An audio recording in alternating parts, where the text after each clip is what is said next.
உமக்கு சிங்காசனம் அமைத்திட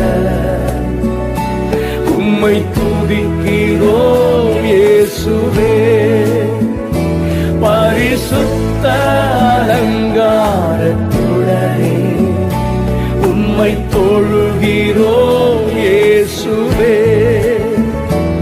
எங்கள் மத்தியில் உலாவிடும் எங்களோடென்று வாசம் செய்யும்.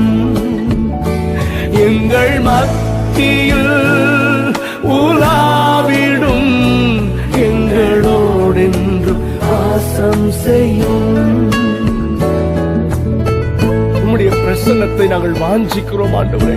Lord, we need your presence. Grant us thy presence, Lord. Lord, we want to carry your presence, oh God. ஆண்டவரே, மோசே மாதிரி நாங்களும் ஜெபம் பண்றோம்ப்பா. உங்க பிரசன்னம் இல்லாத வாழ்க்கை வேணாம், உங்க பிரசன்னம் இல்லாத ஆராதனை வேண்டாம், உங்க பிரசன்னம் இல்லாத ஊழியம் வேணாப்பா. எங்கள் மத்தியில் உலாவிடும் ஆண்டவரே.